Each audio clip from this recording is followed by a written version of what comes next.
we are talking about unbalanced impedance and admittance na naka-star connected. So star yan.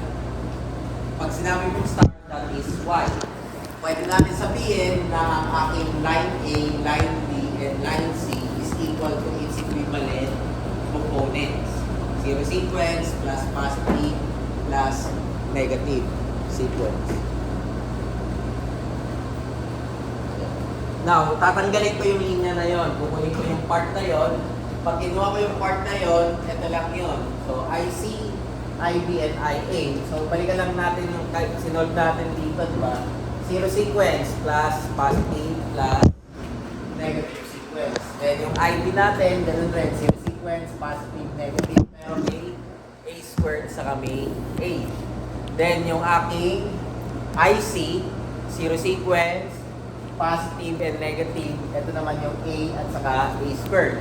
Similarly, pag kinuha ko yung mga impedances ko, ito yung mga component natin sa impedances. So, ito yung pinakita natin dito, ha?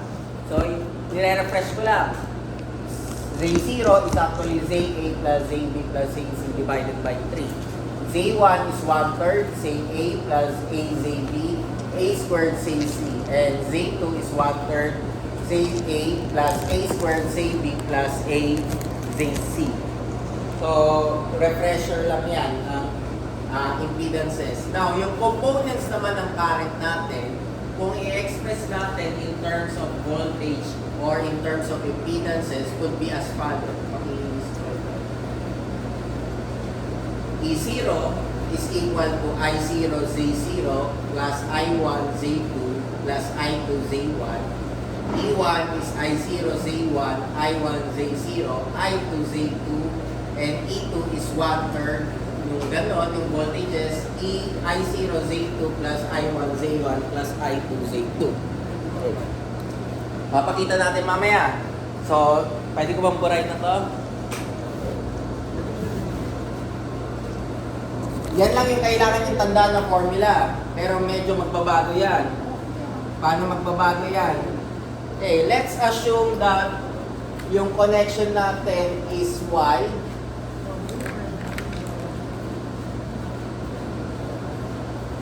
And Y.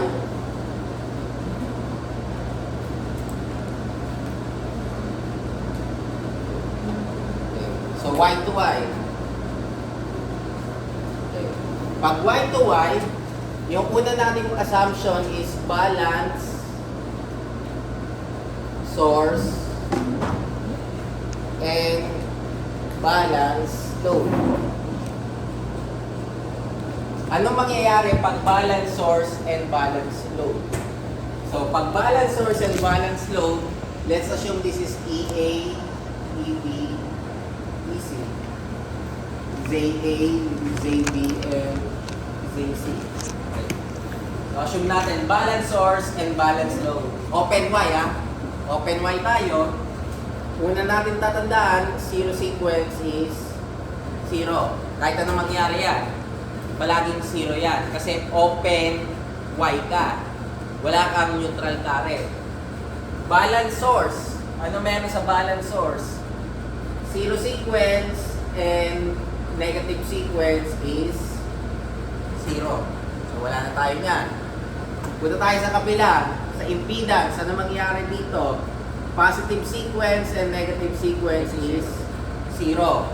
Ang matitira mo na lang is yung E0. Dito sa kabila, matitira mo na lang is E1. Okay. Puntahan natin yung formula. E0 is equal to I0 Z0 plus I1 Z2 plus I2 Z1. E1, E2. I0, magiging Z1, magiging Z2. Tama ba? Ayan nakalagay, di ba? Z1, Z2. Then ito, I1, I2. Ito Z2, ito Z0. Since Z2 to, Z0 to, and Z1 yan. Okay.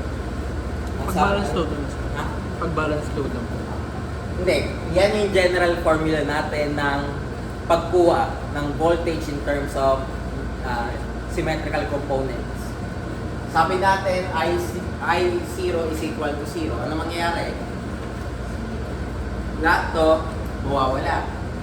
Ano pa? E0 and E2 is 0. So, wala yan. Ano pa meron? J1 and J2 is 0. So, wala to. Wala to. Wala to. So, ang matitira na lang is E1, I1, kasi ito, kahit anong gawin mo dito, 0 to. Bakit 0 to? Kasi 0 yung E2 natin. So, ito na lang yung ginagawa nating formula. Yan lang ang meron ka. Kasi yung the rest, puro 0. Balance source and balance load, na Y to Y, open neutral. Yan ang gagawin natin. Okay. Second case. Balance source lang. Okay. Ano mangyayari pag balance lang yung source? Yan pa rin. I0 is 0. E0 is equal to E2, which is 0, and E1 is may value. Okay. Balikan natin yung formula. Ang matitira mo lang dyan pa rin is still E1. So, meron kang E1. Wala kang zero sequence, pero meron kang positive sequence, di ba? So, I1, J0. Ano pa yung pwede natin gamitin? Yung I2,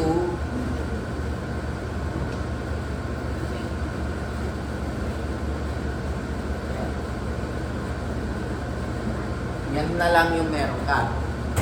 Pag balance source, yan lang yung formula na matitira nyo. Okay, next.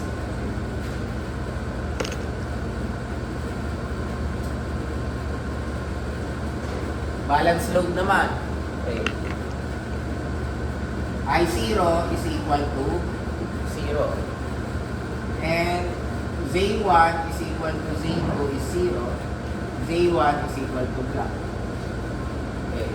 So lahat meron tayo. Meron kang zero sequence, positive sequence, and negative sequence.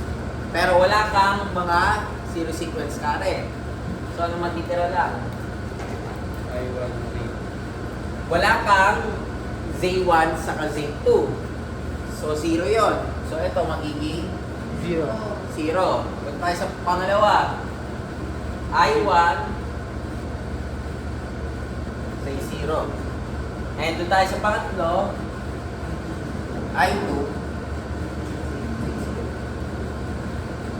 so ito na lang yung gagamitin mo. Pag ang pinag-uusapan natin, balance load, Y to Y, open.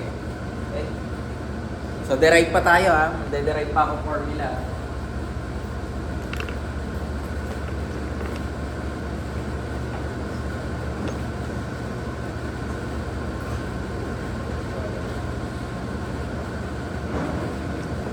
Okay.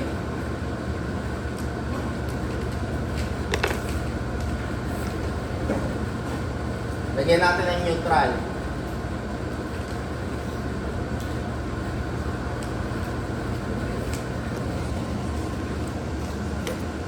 Neutral tayo. Balik tayo sa una. Balance load and source. Ano mangyayari pag balance load and source? Wala na tayong zero sequence. Ang magiging mangyayari is E0 is E2, which is 0, and E1 is may value. J1 is equal to J2 is 0, and J0 ay may value. Pero ang magiging sagot mo pa rin is I1, J0 pa rin. Kasi take note, since 0 itong dalawa, automatically yung dalawang equations mo, wala na. Ang matitira na lang ito. Eh kaso balance yung load natin. So wala ka rin Z1 and Z2. Kaya matitira ito.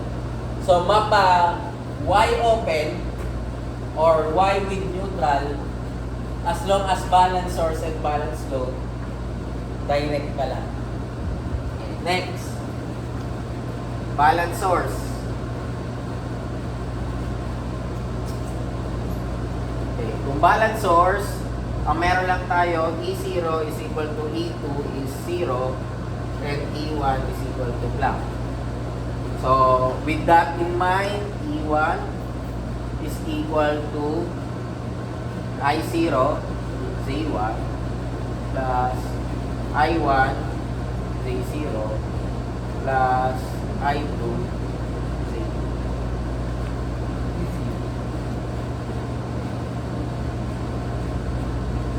Yan na lang yung matitira natin. Pag-balance source. So, consider mo tatlo.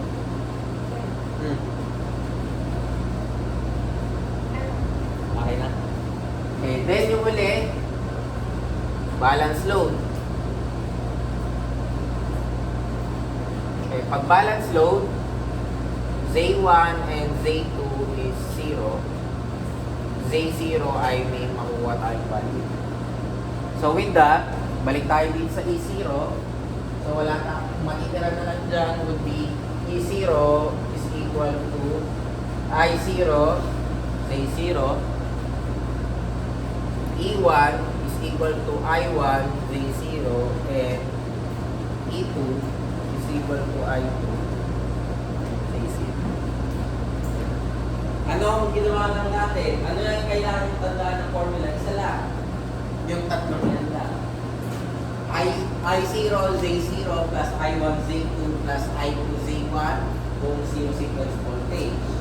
Kung positive sequence, I0, Z1 plus I1, Z0 plus I2, Z2. And pag negative sequence, I0, Z2 plus I1, Z1 plus I2, Z0. And lahat ng pinakita natin dyan, puro concept lang yan. So, open Y, delta, automatically wala kang zero sequence. Balance load, wala kang positive and negative sequence impedance. Balance source, wala kang negative and zero sequence voltage. So, dinederive lang natin. So, kahit hindi mo itong kabisaduhin, huwag mo nang kabisaduhin yan. Hindi nyo kailangan magkabisado ng formula dahil ang daming formula na yun ang tinatandaan. Tandaan nyo lang yung concept, madederive nyo sa doon. So, doon lang ang galing yung sagot natin. So, that's how you do yung analysis of sequence impedances natin. Okay, sige, pakita ko.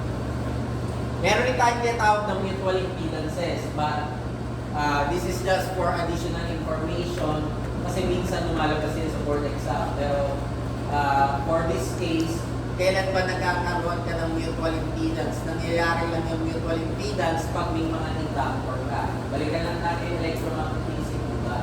Sa electromagnetism, if you have two inductors or two magnetic coils, yun yung natukas ng mutual impedance mo, or tawag natin doon, mutual inductance. So, with that, pag i-consider natin yun, isasama mo rin siya as another type of sequence network. So, sige lang, so, another type, yun lang, dinadagdag lang natin siya. Ganun rin pagdating sa voltages. But then again, even if you consider yung mutual impedances natin, ang mutual voltage na natin na nangyari is I0, Z0, I1, Z1, and I2, Z2 as is lang. Hindi kagaya pag ang kino-consider natin dito is load and source. Pag load and source, automatically zero sequence. So mutual impedance kasi, ibig sabihin, may dalawa kang conductor. Let's say this is your conductor A and this is your conductor B. Dahil meron kang inductance for both, nagkukos yan ng magnetic field. Kaya ka nagkakaroon ng mutual inductance or mutual impedance. But for that case, since nagkakaroon ka ng mutual impedances, nagkakaroon ka dito ng sequence network. But we would not be talking in detail about that. Okay. Admittance, meron pa rin. Kung may impedance ka, may admittance ka. Gagawin mo lang, kabaliktaran lang. First lang. Pero ganun pa rin yung pagsasolve natin. And just a recap. Kung natatandaan niyo yung Y to delta or star to delta conversion, so So, papakita lang natin dito sa baba. Sige, baba mo pa rin yan. Ay, taas mo lang muna. Okay. Di ba tatandaan ito, ZA? Ang ZA nandito yan. Nandito. Di ba nasa loob? So, pag nandito yung ZA mo, ano ba yung nilalagay natin sa numerator? Yung dalawang adjacent. Tama, di ba? Dalawang adjacent. Sige, mamaya, drawing ko na lang mamaya. Sige, copyin nyo muna. Tapos drawing na yan.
Okay na.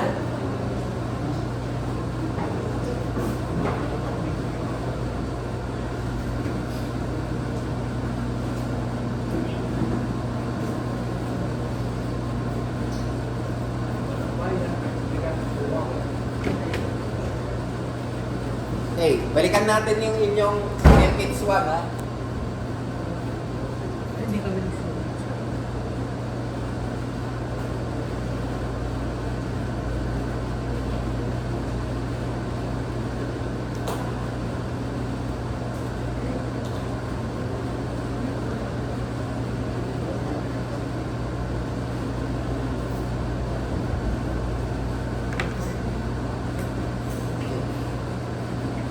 Pag meron tayong delta at kinukuha natin yung y, for example, kukunin ko yung value ni R1, paano natin kinukuha yan? Dalawang opposite, RA, RB, divided by sum. RA plus RB plus RC. Opposite ng R1, ay, tama, adjacent ng R1, tapos yung sum. Paano yung R2? Ito yung R2. Ano yung dalawang katabi ng R2? RA at saka RC. E di RA plus RB plus RC. Ano yung R3? Ito yung R3. Ano yung dalawang katabi? E di RB, RC. RA plus RB plus RC. Ayan yung alam niyo sa circuits 1, di ba? Now, if RA is equal to RB, which is equal to RC. Ano mangyayari dito? Which is sabihin natin R. R squared over 3R. Kaya nagkaroon ka ng R over 3. R squared over 3R, kaya ka nagkaroon ng R over 3. Kung dito yan. Kaya sinabi natin na if you want to get yung resistance sa Y, 1/3 siya ng resistance sa delta. Ayan ang Y to delta natin ng circuits 1. Kahit circuits to yan, kahit power system yan, hindi mo pa rin pinabago yan. Ganun pa rin yung ginagawa natin. You just get the adjacent sides product divided by yung sum ng tatlo. So yun nakukuha natin. So, yun lang yun. Yun yung derivation na. Okay.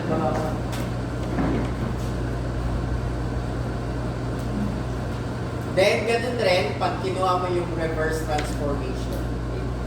Now, since may sequence impedances natin, paano mo siya nilalagay sa power system? Okay, sabi nga natin last time, nung dinawin natin yung power system natin from single line diagram, ginawa yung per unit isang circuit lang yan, di ba? Ngayon, dahil unbalance na, yung isang setting na yun, gagawin natin tatlo. Yun yung tawag natin si positive, si negative, at saka si zero sequence. Now, ano ba ang difference nila?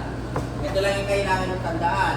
In a three-phase balance, lahat ng equipment mo may isang impedance lang. Since yung negative and zero sequence mo ay absent or wala kang value.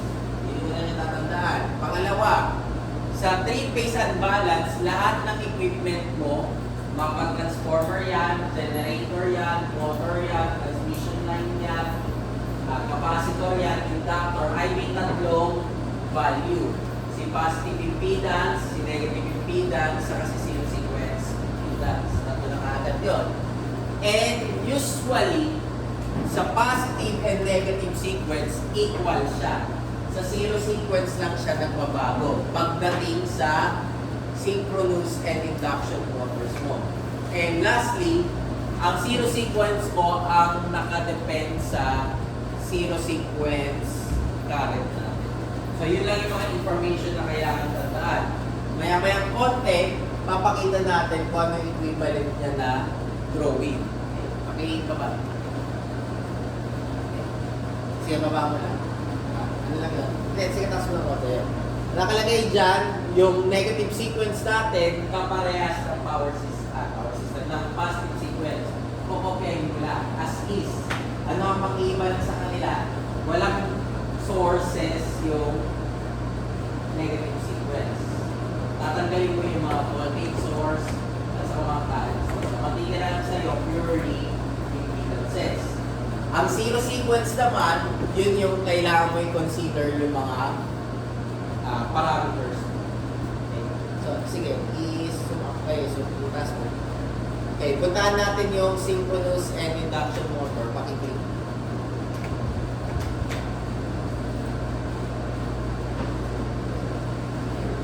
So, natatandaan nyo yung dati natin ginawa, mix of transients, transient, and steady state tayo sa motors saka sa generators.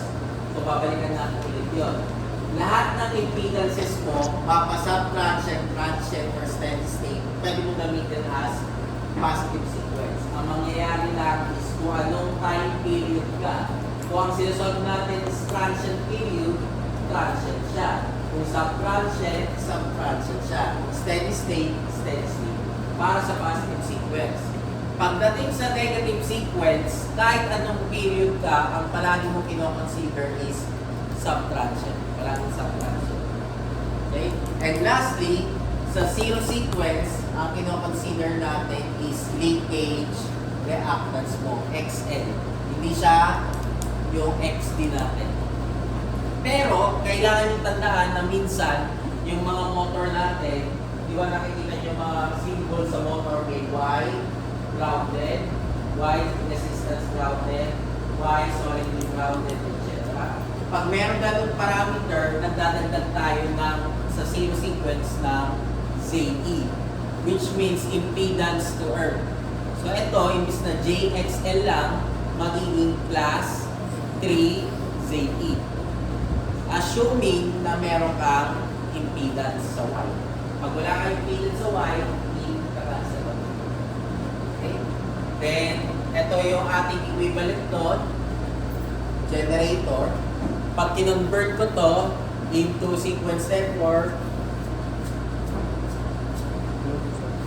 positive sequence, voltage source, saka yung kanyang positive sequence impedance. Negative sequence impedance, kinokya mo lang.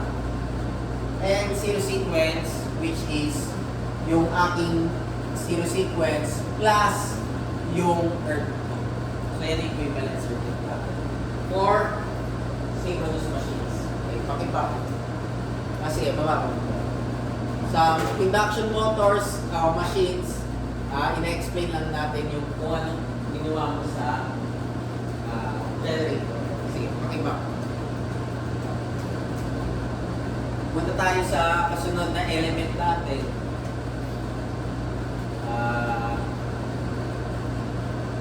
Transmission lines sa cable.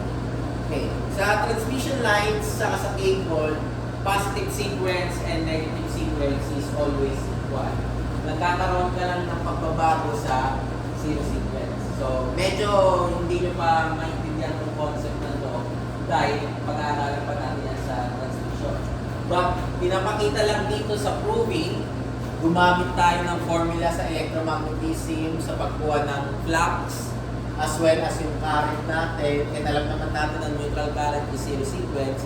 Pag sinimplify natin yan, pwede natin sabihin na ang zero sequence mo is composed ng positive sequence plus 3 times neutral impedance.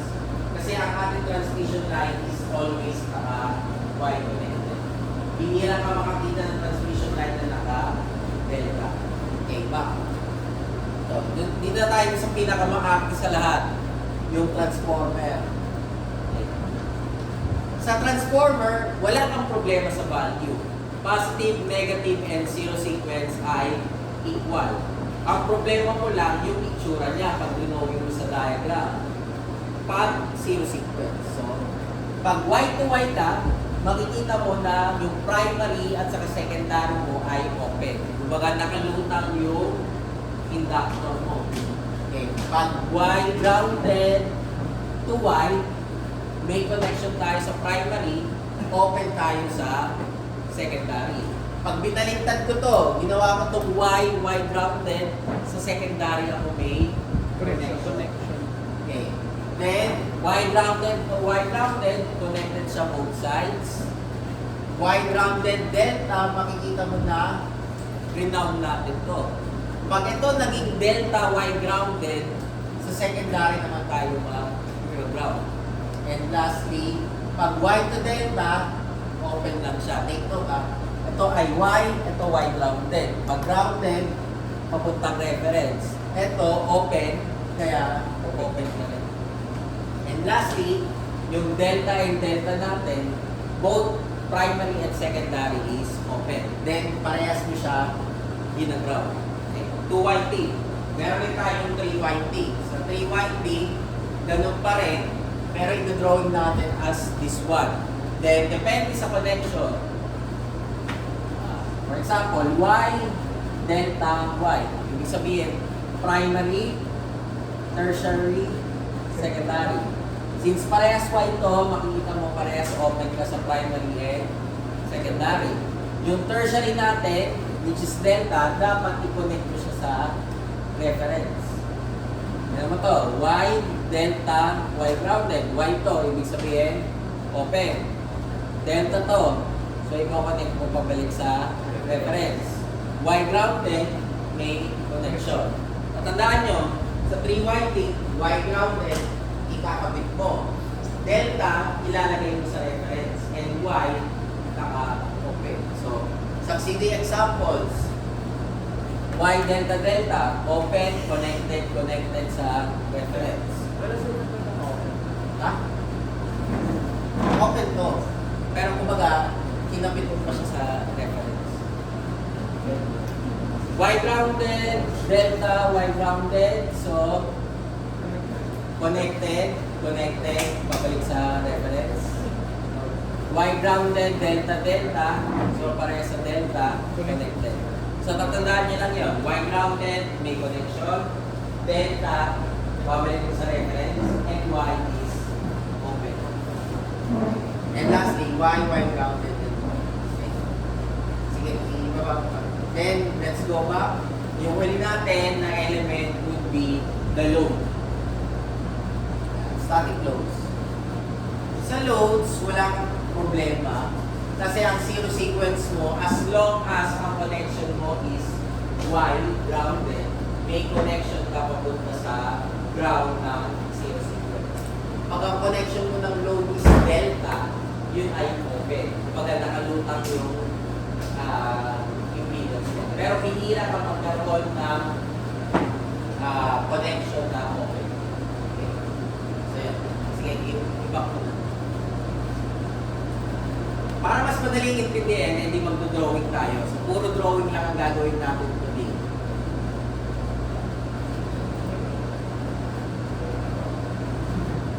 So, magdo-drawing tayo ulit.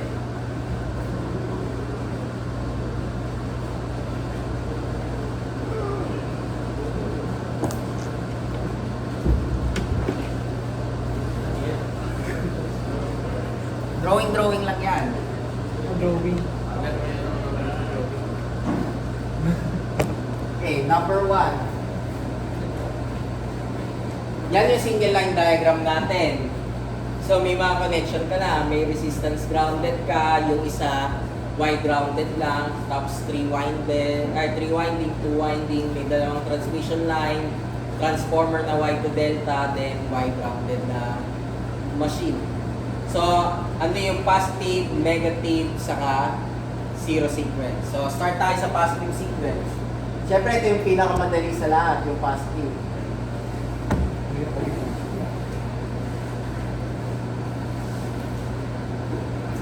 Okay, umpisa tayo. May dalawa akong generator, di ba?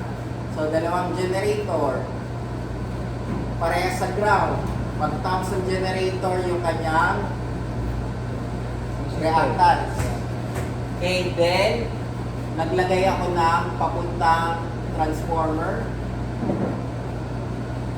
Okay. Connected sa bus 1. Then, pagkatapos ng bus 1, may dalawa akong transmission line. Then, transformer, motor. Ayan yung positive sequence ko. Lagay natin ng value, G1.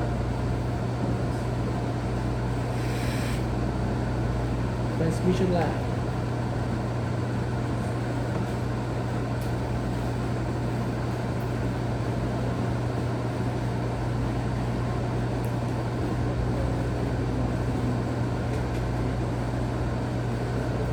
Now, para hindi kayo malito, kasi ito yung problema natin, kasi multiple variables ka na eh. So, yung mga subscript, kailangan yung bantayan. Since positive sequence to, ay dilagyan mo ito ng 1.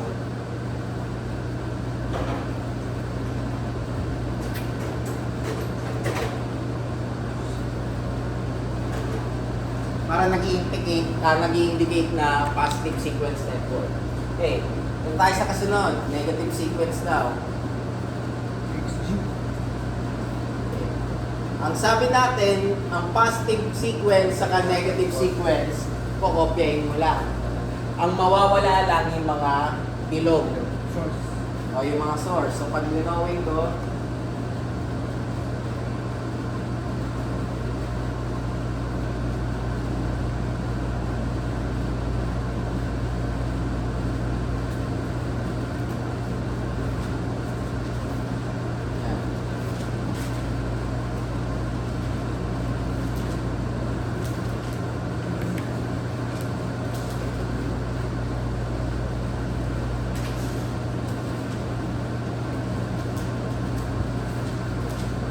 since negative sequence, ay nilagyan natin ng subscript na 2.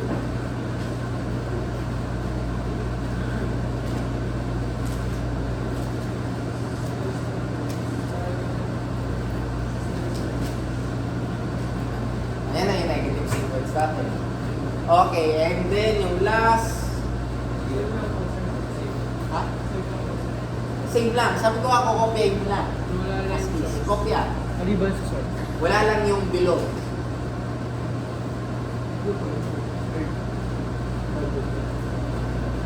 Dito maarte na to. I-base natin doon. Yung una, generator. Naka Y resistance grounded. So meaning to say, aside sa impedance na to, lalagyan ko ng resistance. So ito ay XG1,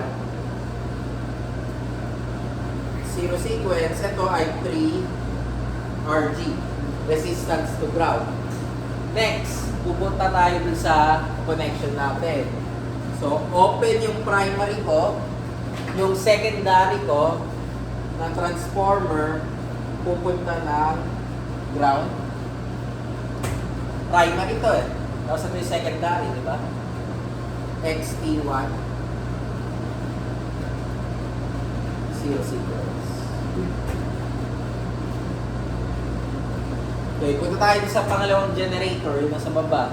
Ang nakalagay dyan, Y grounded lang. So, isang generator lang to. XG2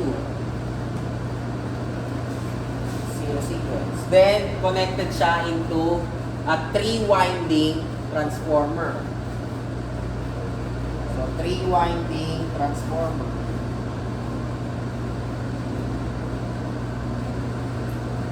Ang connection natin is delta. Delta, then open Y. Delta, delta, open Y. Diba? Delta, primary. Delta, tertiary, White. Y. Kaya open. Then yung transmission line natin, assist lang. Then punta tayo sa kabila, Y to delta. So Y to delta, ano ba ang Y to delta? Open. Grounded. Then motor, may impedance tayo. 3RG, Kapag grounded, XM, 0, and X, T3, 0. Transmission line, ZL1, zero. ZL. XT3. So yan yung ating negative sequence. So ang medyo magulo lang yung drawing, yung zero sequence. Yung positive and negative sequence, magkamukha yan palagi. Ang nangyayari lang, pagdating sa negative sequence, tatanggalin mo lang yung mga below. Then, syempre, nakuha mo na yung diagram. Ano yung kasunod mong gagawin? Yung mga values yan. Pero wala naman doon sa problem. Lumalabas lang, tatlo lang yung diagram natin. So, ito yung ating positive, ito yung ating negative, and ito yung ating zero. Yes.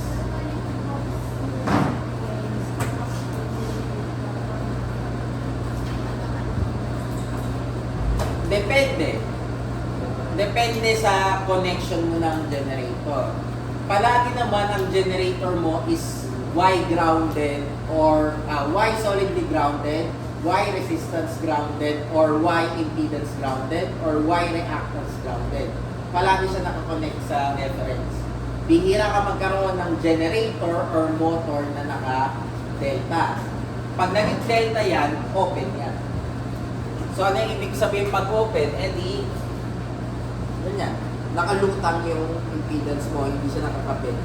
Pero madala na yun. At saan? Okay, pupunta tayo sa transformer. Ulitin ko generator at saka motor pa lang yun. Sa transformer, meron tayong mga special cases rin. Pag 3-winding transformer, tatlo ang kinoconsider natin connection. Delta, Y grounded, and Y. Pag Y, open circuit. Pag Y grounded, shorted.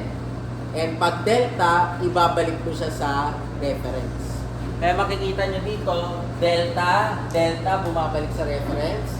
Ito Y, kaya open circuit. Kung 3-winding. Sa 2-winding, may special cases tayo, yung pinakita kanina. And karaniwan, pag Y grounded, delta, yun yung kailangan kong pumunta sa reference.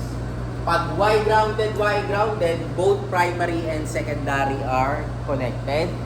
Pag Y to delta, open circuit yun. So, yun yung nangyayari sa atin. So, ganyan naging pag-drawing. So, let's say, gawin ko yung number 2 para ma-practice lang tayo. Positive sequence daw. You need to drawing. So, source, impedance, transformer, transmission line, transformer, motor. So VN, like VG, XG, XT1, ZL, XT2, XN, VN. So ito na yung positive sequence ko. So, lagyan na lang natin para alam mong positive sequence. Kailangan talaga yun, sir. Kasi magkaiba na ang subscript ng positive, negative, saka zero. Kaya kailangan natin isama. So, positive sequence.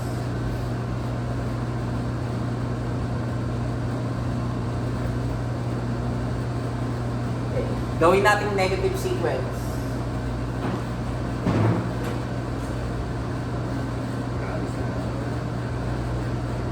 Anong mangyayari pag ginawa ko negative sequence to? Tatanggalin ko lang yung ilog.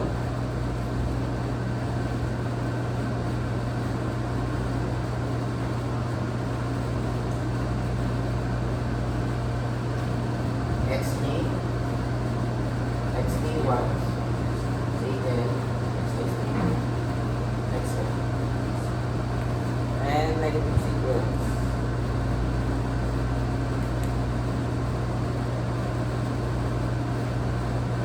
Negative sequence. Paano pag zero?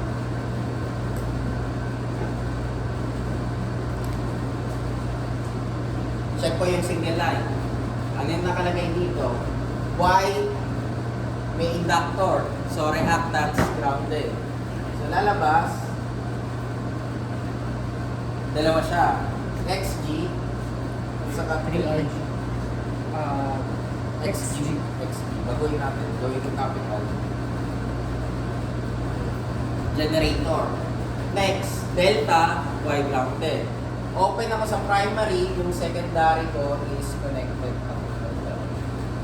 Kaya magiging XT1 0.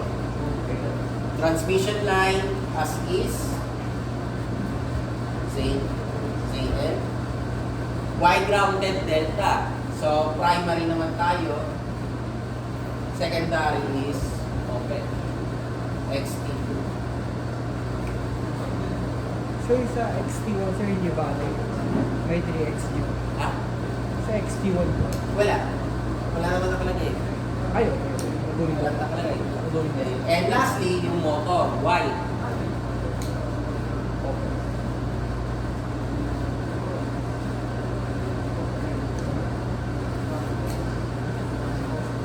So nakita nyo yung motor naka-blue tap.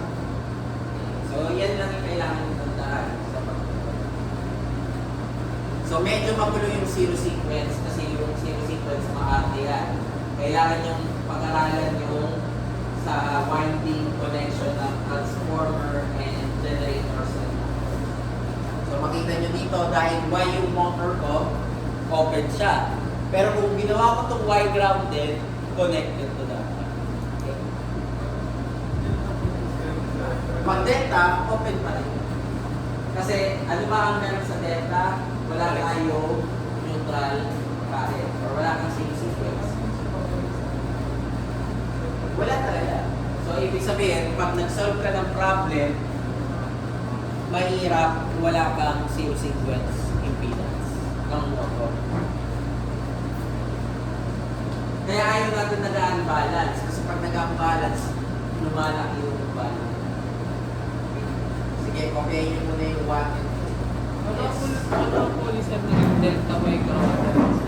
Yung sa T1 central. Ito. Y grounded. Nasa ano ka, secondary. Kaya yung secondary yung nire-ground sila. Tapos yung delta Open. At open. Wait. Hindi. Open yan, pero since delta, kaya ka na, ano. Pero kung ginawa mo tong Y, wala to. Open lang siya. Nakalutang.